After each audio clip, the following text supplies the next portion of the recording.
Alright YouTube, Matt M. Roy back once again, back to you with another video on the Tahoe. We have kind of a redneck repair for you. I am going to be needing to replace the horn button because the original horn button that was built into the steering wheel here is not working anymore. Now we think it may be a bad clock spring. We're not exactly sure, so I'm going to go ahead and open it up real quick and show you what I'm talking about here. So if I go in and I push down on here, you hear nothing. So we've checked the relay and the fuse, and those are all perfectly fine. We've actually checked the wiring as much as we can under there, and we even jumped the horn wire, so we know the horns themselves are working. So the only culprit that it could be is either the clock spring for the airbag or the wiring underneath. So to kind of bypass all that, we're going to go ahead and put in a horn button. First thing I have to do is pop the hood here, and I need to go ahead and remove the front grille. Now in this vehicle it's actually very easy to do. It's just 4 bolts. You got one here, one here, one here, and then one up there. So we're going to go ahead and do that. And the next voice you hear is actually going to be Dad's, because he's the one that's actually going to be doing this, and I'm going to let him talk. I'm going to shut my big yap, talk to you guys in just a few. And there's actually one more screw you got to take out right here. So just kind of put your thing in there. That's a, what is this bit? This is a 9/52 bit. So I'm going to go ahead and take that out, and then I'm going to hand this over to Dad. Alright everybody, this is my dad. You guys and gals know him as Steamroller Mr. Roy. I'm gonna turn this over to him because this is gonna be his baby, because this is beyond me. So go ahead, Dad. Yeah, I want to take a few minutes to tell you about relays. A lot of people don't know what a relay does, let alone how to wire it. And what we had to do on this car is that the horn stopped working. It's a complicated situation. It's an expensive switch inside the steering column, and the labor to get to it is pretty extensive. So we decided to make our own push button for the horn on the dash. So in doing that, I know I got to hook up a relay and a wiring, and I got the idea that how many people know how a relay works and why we need it. So, I want to tell you that the horn push button that you would buy only handles like about 1 amp. If you were to put the power from a horn directly to the button, it would burn out the contacts in no time. So you have to use very low amperage. And you do that using a relay. Now, I got a relay illustration which I put together. I hope you can read it. But this is it. Relays are all the same way. They have 87 and 87.8, 85, 86, and a 30.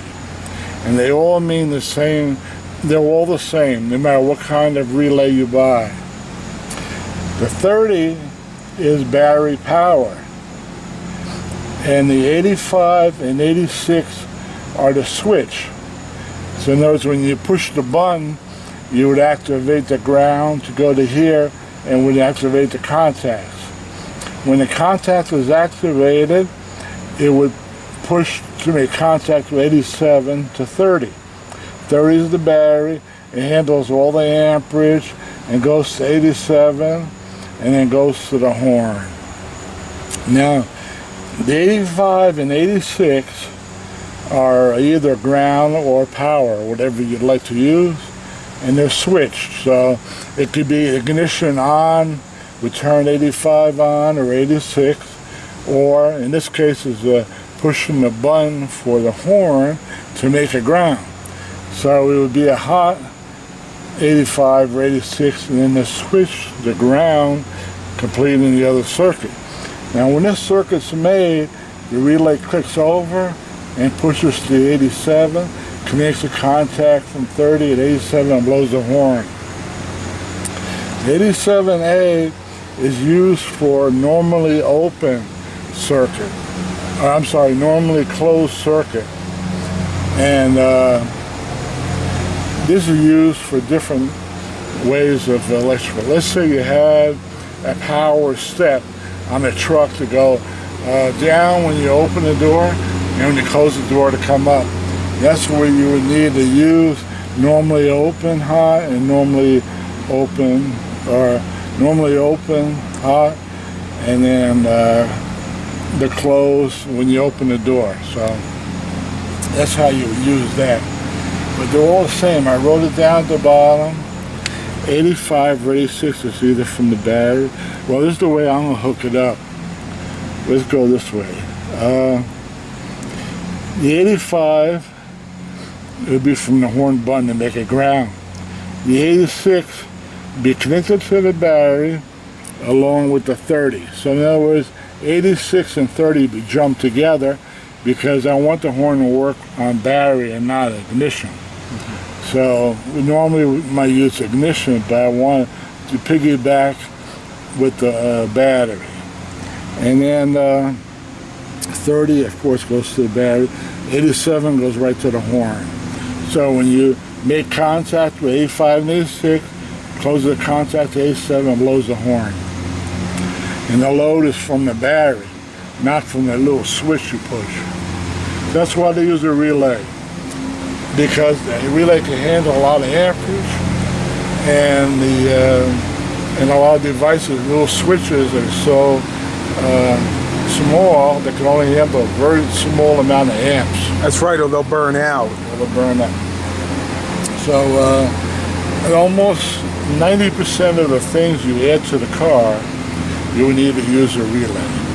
So it's good to know this stuff, because now every relay looks a little different. I have a couple of different ones here. This is the standard one. You can see where the spade connectors are. The 30 is on top, 87A and 87's in the middle down here under the 30. And this is the one here on the left is 85, and on the right is 86. And it's the same here, no matter how small it is. And they usually have a picture. They have a picture on this one too, but you have to look at it with the right light. So they're not going to bother trying to find the light for you. But it's all written on a little map and tells you how it works. See? And this one here is a Chinese one, but they use 1, 2, 3, 4, 5. But the picture is the same thing. Oh, wow. As the other one. See, folks, this is totally beyond me. This is why I'm glad Dad's here to do this. Now, I sent Matt out for a horn, a button, but he came back with a whole kit, which I didn't know they were made. It comes with a relay and the instructions how to use it. And it's everything that I said. The only thing I didn't talk about yet is when I do hook this up, I'm going to put a fuse, which I got right here, between the battery and the feed for the relay. So this way it's protected by a fuse. Now I took out the instructions for the horn button. And in this case they're using a compressor and a horn. So this can turn on. It's the same thing I did, but you can read it a little bit better. But it's using a little compressor that blows the horn. So it's the same thing as the way I'd explained to you about how it's hooked up. Very cool. So at this point, I'm going to go ahead and pause the video. Is there anything else you wanted to tell them? No, we're done. We're going to start doing the unit, and then when we're finished, we'll come back. Yep, we actually pulled the wire out here. This is where we're going to tap the horn wire, and this will connect to both of the horns. There's one horn right there, if you can see it right through there. And then the other horn is right up here next to the battery. So give us a few minutes and We'll be back shortly. Yeah. All right, everybody. So it's been about a half an hour. A little bit of progress. So what we've done so far, we've taken the power wire or the horn wire, and we haven't done too much under here yet. Huh? The horn wire to ground. Yeah, the horn wire to ground, and we've put it through the fender area, and it's gone down here, and we've decided, I'm going to pull over here real quick, we've decided to mount, you can see the wires go through here, and we decided to mount the horn button, thank you Dad, right up there, just like that. So my job right now is to go and hook these two wires onto the two screw terminals there. So I'm gonna go ahead and do that, and then Dad will show you guys more under the hood in just a few minutes. All right, everybody, the horn button is in. Nope, it's not hooked up yet. So this time it's all done here. I'm gonna clean this up a little bit when we're done. The wire's going under the cowling there. I'm sorry, not the cowling, the fender. And in a few minutes, we're going to get Dad to explain what we need to do under the hood. Yeah, we had everything all hooked up, put the relay together, and then we looked at it, we couldn't get it to work. I said, what's going on? So I looked in the back of the connector, the relay was not there. So I thought we dropped it in the package, and Matt saw the package, and the package said it's not relay is not included. Yeah, I had thrown it in the garbage already, and I went to the garbage and I pulled it out, and it literally said relay is not included. So how stupid, right? Isn't that crazy? So he's had to use his own homemade relay, and we are about to give this a try here. Yeah. So we'll be back with you shortly. We go in and blow the horn. Are we ready to try it? I believe so. All right, let's give it a try. Yeah. So we got everything hooked up there, and this is the true test. Let's see what we got. Sounds good. Okay,